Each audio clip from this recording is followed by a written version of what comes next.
Hello again. Welcome back, everyone. We're having an amazing time at the Laughlin UFO Mega Conference. I am once again with the one and only Richard Doty, who gave a fantastic presentation yesterday. Mr. Doty, how are you enjoying yourself so far? Great, fantastic. Been a great Congress. Yes. Convention. We've been having a great time here. So many like-minded individuals. I've never been able to go anywhere and openly discuss some of the topics that are being discussed right now. It's the greatest time ever. I wish that we were able to communicate like this at all times. But Mr. Doty, I'd like to start out with some things that I wasn't able to get to yesterday. First, what brought you to actually start working with Air Force intelligence? Well, I applied for a job within the Air Force as a civilian, federal service employee. I was hired. I went through the OSI Academy, Federal Academy, then counterintelligence training through various intelligence agencies, and that's how I just decided that's what my career path was going to be.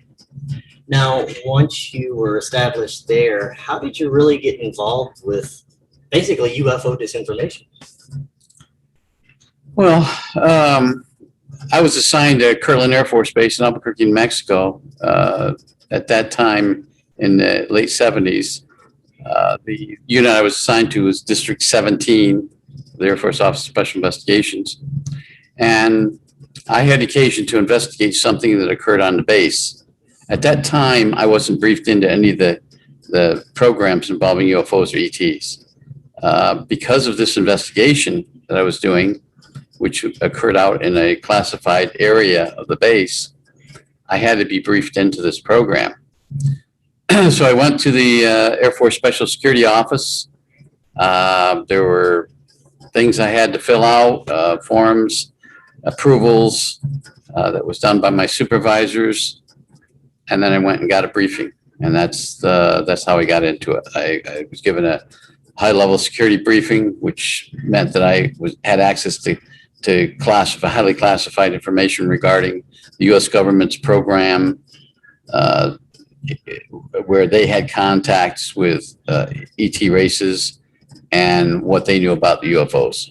And that's how I got into it. Now, how did you react to this debriefing of learning that UFOs and extraterrestrials exist? Did you believe in that stuff before you started doing this? No, absolutely not. I had no earthly ideas about the subject of UFOs. All during my training, my counterintelligence training, my counterespionage training, the OSI Academy, the subject of UFOs or ETs were never mentioned. There were never any courses involved that I received.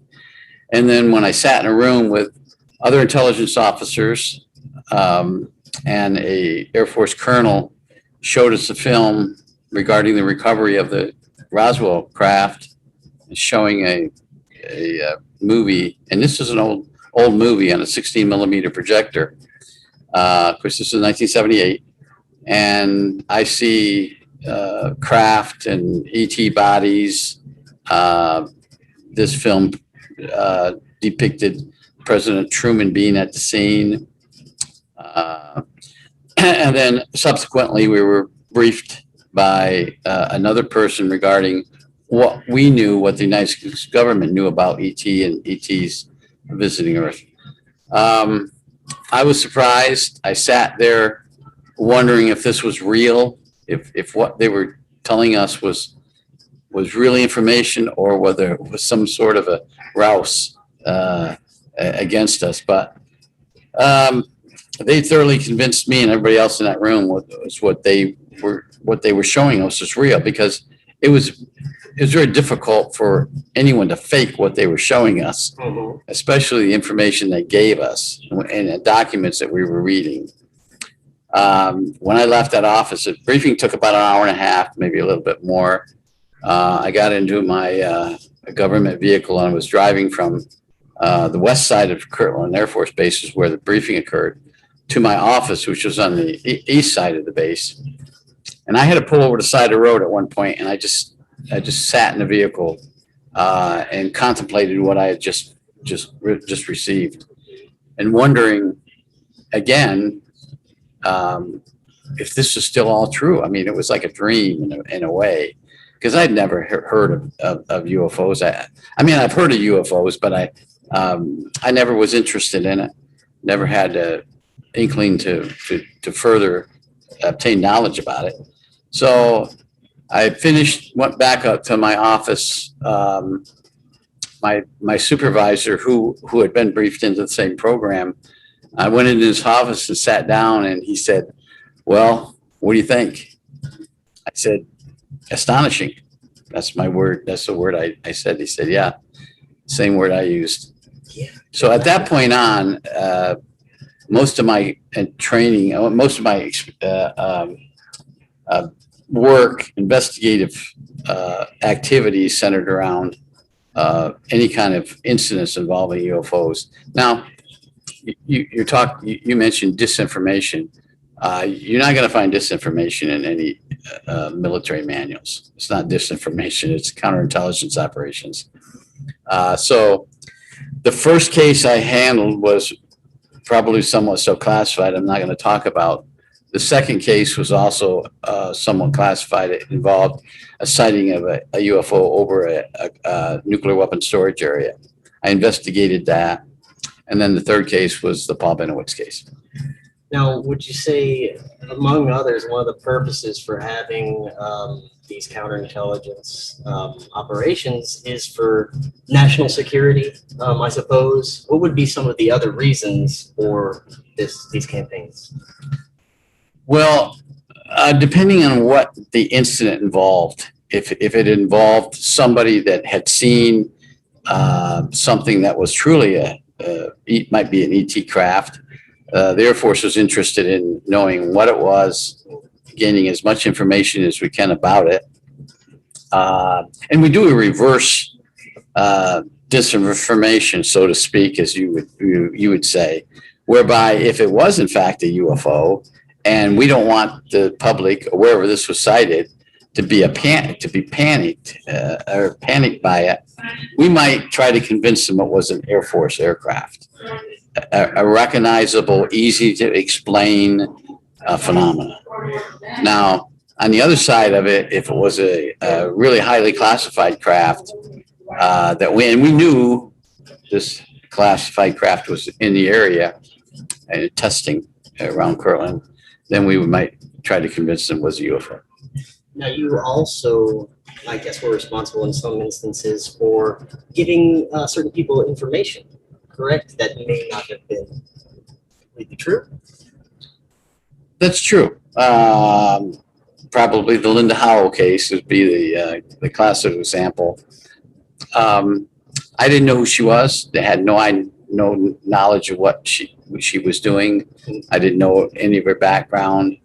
But I received an assignment to make contact with her and obtain as much information as I could about what she was doing, and particularly about a contact she had within the Air Force intelligence.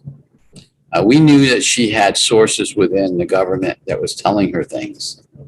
And so what we needed to do was find out who those sources were.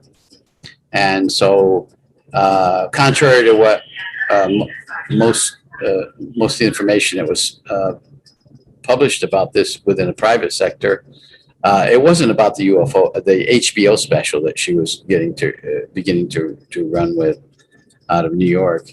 It was we needed to know who this contact was, because this contact was providing classified information to her. So the plan was to call her in, give her a briefing on probably 60 or 70% of factual information, about 30 or 40% that's not factual. And this information that I'm giving to her is coming from headquarters. I'm not generating it. I don't make it up. Yeah. I'm doing what I'm told to do. Right. And I'm doing my job. She came into the office. we made contact with another person on base that she had already contacted, who was also an intelligence officer. He actually brings her to my office.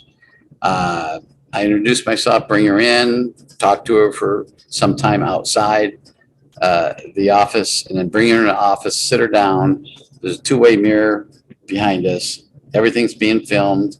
There's 2 microphones under the desk, so everything's being recorded.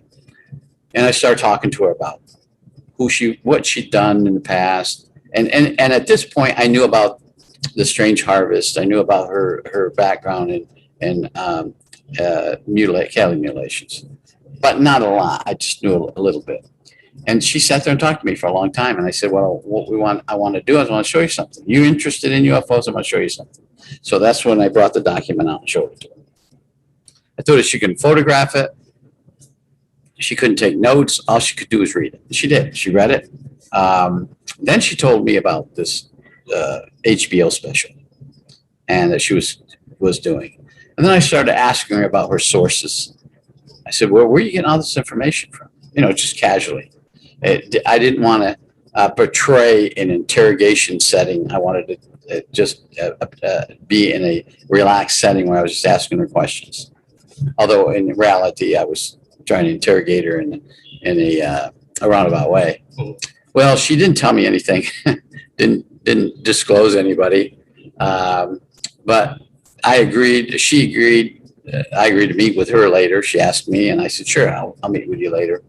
And that started a contact that I had with her over a period of a couple of years. But unfortunately for the government, she never disclosed her sources, and we never found who the sources were.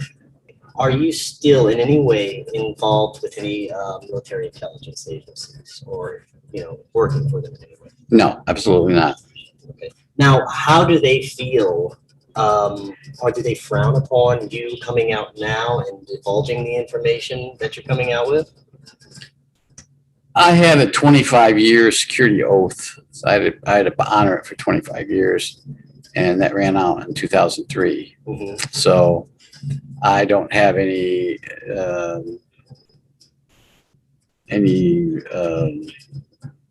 obligations to the government. I can say what I want to say, but I realize that a lot of things I did and a lot of the information that I had access to are still classified. Some of it's still classified. And I'm not going to go in details on those cases. I mean, I know better. I mean, and some of it would protect national security. It would be detrimental to national security if I released it. But there's other cases that the 3 that I talked about yesterday in a presentation, that's not going to damage national security. None of the information that I spoke about yesterday is or was still classified as far as I know, except for the captured crafts that we had, which if the government during this disclosure process saying, I don't think we have anything, I don't know. Well, okay, if you don't think we have anything, there's no problem with me telling the public that, yeah, you do have something. Right. One of the most fascinating stories I've heard is the family incident you spoke of in your presentation of 1982. Now, this is a very detailed story, but I was wondering if you could give us the highlights of what happened with that incident. Well, these people were traveling from their home out to Death Valley, and they were minding their own business, driving on Nevada Route 6, north of the Nellis Test and Training Range. They were between Warm Springs and Tonopah, Nevada, and they encountered a UFO. The UFO forced their car off the road. The father and the mother were trying to shield their 2 children. They got out. I think probably one of the biggest mistakes they made was they got out of the vehicle. And they tried to hide in some shrubs, which there's not many out there in that area of Nevada. And the 2 children, Katie and Keely, were abducted. They were taken aboard a UFO and flown away. The family, the mother and father were extremely upset, as any parent would be, and they drove to Tonopah Air Force Base, or the entrance. Well, that time was Tonopah Test Range. Now it's Tonopah Air Force Base, and reported the incident, asking for help. Nye County sheriffs came out, took a report, but no help. And OSI eventually became involved in this case, and was able to. We found the children in a location 70 miles. Well, actually about 90 miles from where they was abducted, but about 70 miles from the base area. They were brought back, examined. The children were a little bit dehydrated, but they weren't harmed in any way. The children told us what happened, that they were taken aboard a spacecraft. They were examined. They were given something, some kind of pill, which melted in their mouth, had no taste. And then they were eventually released. The parents wanted to know what happened, whether it was military involved. It wasn't military involved. We verified the fact that a craft was, something was spotted in the area. And the fortunate thing about it, the children were reunited with the parents. And as far as I know, the Air Force followed the children for some time period, and there wasn't any lasting effects. But there was unknown substance found in their blood work. Right. The substance or pill that the children were given, which melted in their mouth, left something in their bloodstream. The Air Force took blood samples from the children, primarily looking for radiation or anything that was damaging in their blood, or whether their body fluids were harmed by this. And they did find, the Air Force did find some unknown substance in their blood. They couldn't explain what it was. They sent it off to a number of different laboratories. It was there, but they couldn't detect what it was. And as far as I know, the children, went on to are living a normal life, as far as I know right now. And it's been a while since I had any access. But one of the children came to a UFO conference some years ago. But I guess they're just fine. I don't know if there was any lasting. Now, psychologically, I don't know about whether, they've had nightmares or anything like that. They also told a very terrifying incident about a creature that escaped from a facility and actually dismembered somebody. Now, I remember hearing similar stories like this. I'm not sure, a few years ago in the past. I'm wondering if pieces of this story got out or leaked and were kind of spread around before this. Yes, both these stories, with the exception of the 117 case that I talked about, both of the family stories have been leaked out. Wendell Stevens had gave a briefing at a 2000 UFO convention about it. He didn't speak a whole lot. He spoke about maybe 5 or 10 minutes about it, just briefly.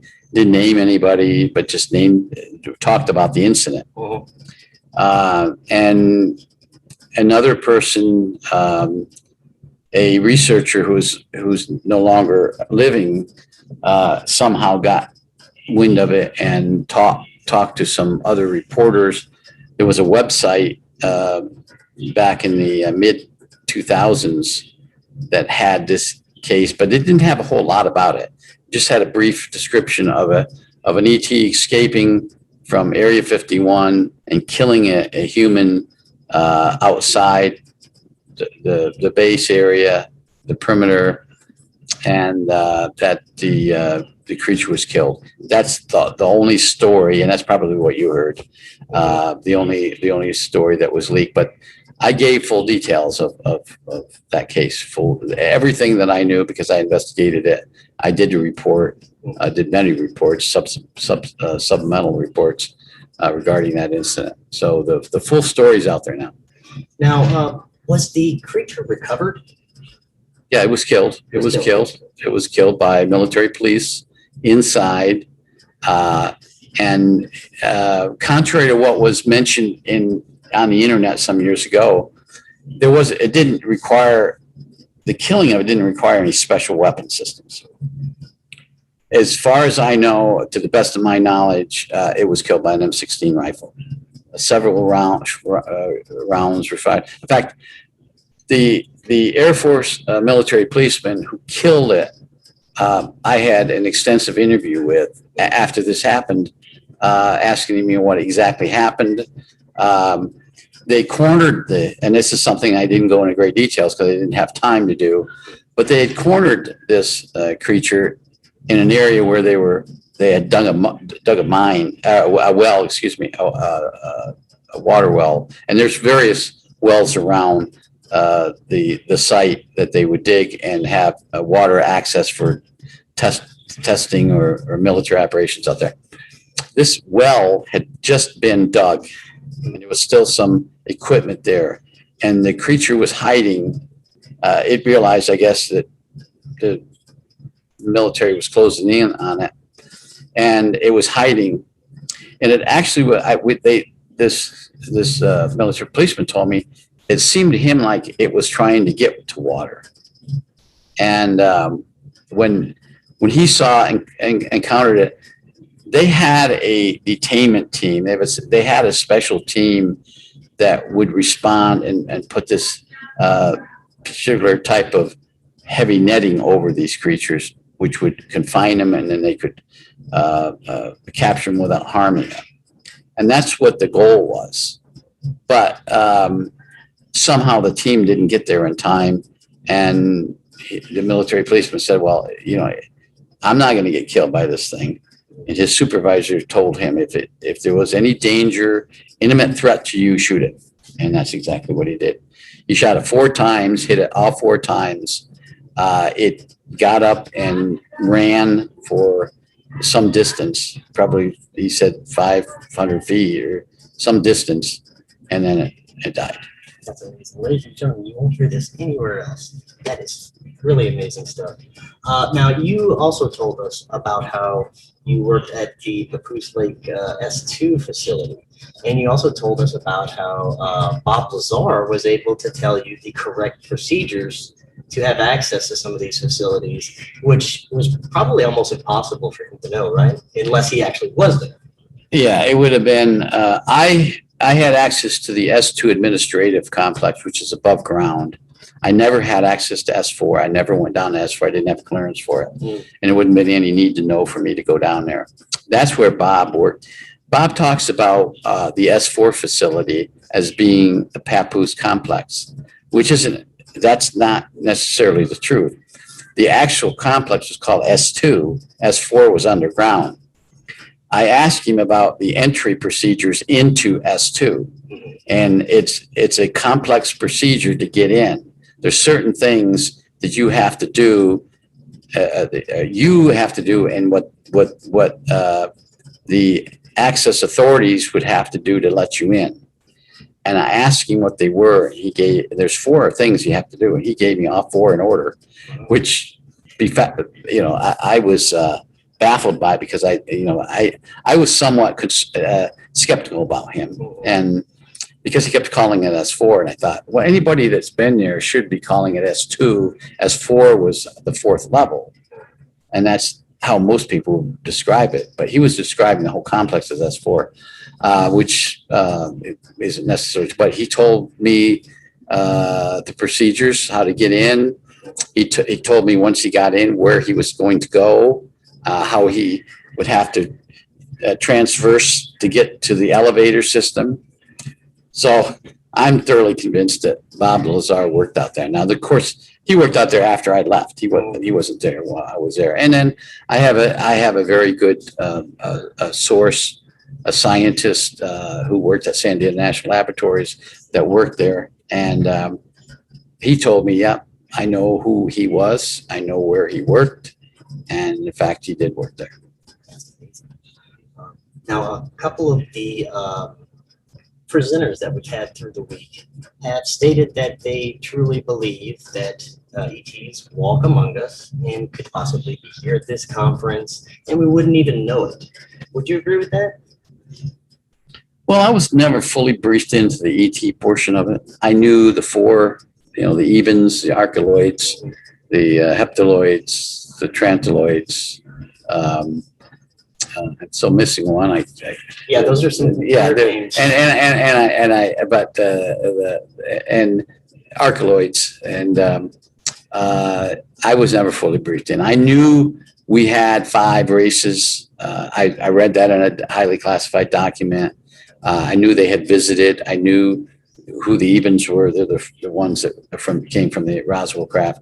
But beyond that, I don't have knowledge of exactly how they functioned. But if they are capable of shifting their features, they could very well be among us right now.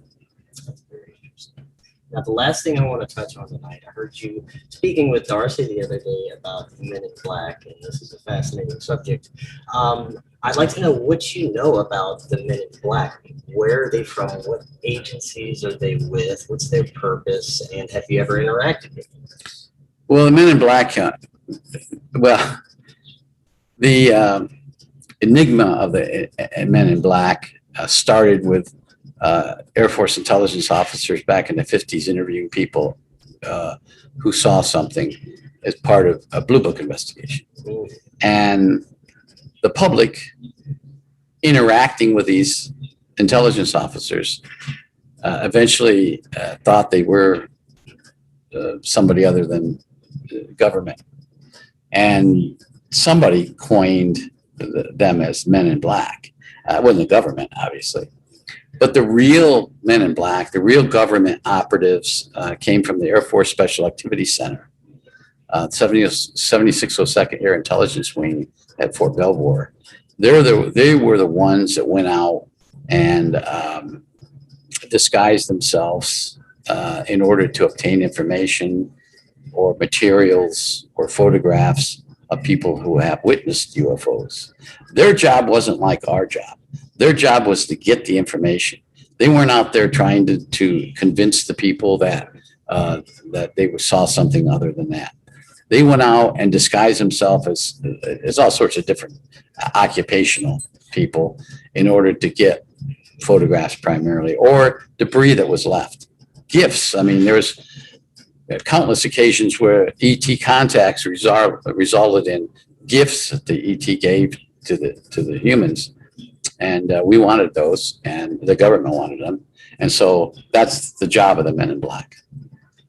Now, how long do you think that we have been knowing about these races? I mean, you said it may have been around Roswell Incident. Do you think that at any level we knew about these before then? I only know that our government connection with the investigation of the UFO phenomena and ET contact started in 1947. That's all I was ever briefed into. Now, if it happened before that, I don't have any knowledge of that. How we obtained creatures or entities that were stored out at Area 51, Papoose Lake Annex. I don't know how we got them. I was never briefed into that, other than somehow capturing their crafts. But I don't have any firsthand knowledge of that. I don't know how we eventually. I would like to know. I wish I would have been briefed into that.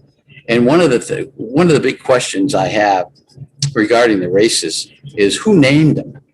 These things have alloids at the end of it, except for the evens, and there must be some connection. And I've asked a lot of different people, even at this convention, if they know anything about how that happened. Even some very good friends of mine who actually worked on the project, and they don't know who named them. It must be some government scientist or a group of scientists, and there must be some reason why they named them what they did. Yeah, and that brings me to my final question. What level of communication do you think we've had with these beings? What kind of information? Do you know of any information that was given from some of these highly intelligent beings to us? Well, when the live alien was captured at the Roswell crash site in Corona, and it was kept in captivity at Los Alamos for up till 1952. EBIT-1, they called it.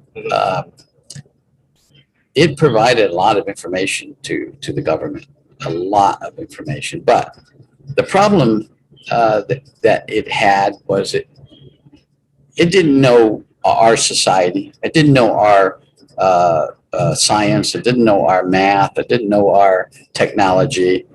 So it was very difficult for number one, for it was a male to provide that information to us in a way that we could understand it.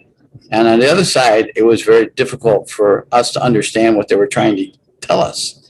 I mean, they would show us, he would show us things pertaining to technology, but we were so confused by what he was trying to show us because their math, their science, their physics, their chemistry is all different than ours. So we were having problems. We documented everything, and you know, this even was at Los Alamos. Probably the smartest scientists in the world are there, and so over the years, the scientists were analyzing what he gave us, and eventually, as our technology advanced, our understanding of what he was telling us advanced. But what we had to do was we had to learn his physics. We had to learn his math. I know, and Linda Howell had interviewed the caretaker of this even one, and you know, she mentioned that we had to learn his technology first. So we had to go back to grade 1, first grade, and start learning what his math was and so forth and so on, and which we were able to do in a way. And then he was learning our system, but there was never any correlation between the two. We couldn't say, okay, his technology is here and our technology is here, and never matched. It never matched up. So that's the problem. When we talk about ETs, people seem to think that, hey, ET's been visiting us. They come here. Why don't we know everything about them? Why don't we understand their crafts, their propulsion system? Well, first of all, they came from another world. These technologies were created in another world, using manufacturing techniques that we don't know about, chemistry that we don't know about, and so forth and so on. So it's very difficult to us to say, well, we understand it, because we don't understand it. We don't know anything about it. And so we have to, and the fact that there are, in 1985, 5 different races coming here, all having different physics technologies, coming from a different world. And so now we have to try to understand 5 different alien technologies. Be more by now. And I'm not doubting that a bit. I get in discussions with other people here who say, no, there's 27 or there's 36 or there's 200. Well, you might know more than I do about it. Right. I know of 5 then. I don't know how many there are now. Amazing. Mr. Doty, do you plan on continuing to divulge this information in the future, do conferences and interviews and things?